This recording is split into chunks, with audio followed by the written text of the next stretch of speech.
பெரிய பிஸ்தா அவரே இல்லன்னு பெத்தா இப்படி ஒரு பிள்ளைய பெறணுமா?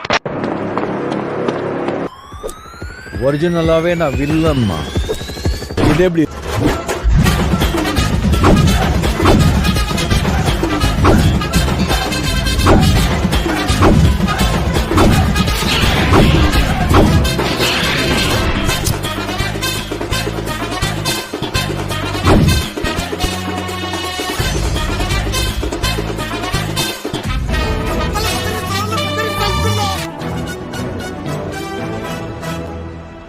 உடம்புக்கு நல்லது இல்ல. ஆமா, நீங்க என்ன கேங்ஸ்டரா நீங்க? யாரு செட்டிங்க வேங்கியமாவா ஒத்தையில நிக்க இல்ல இருந்தா மொத்தமா வாங்கல.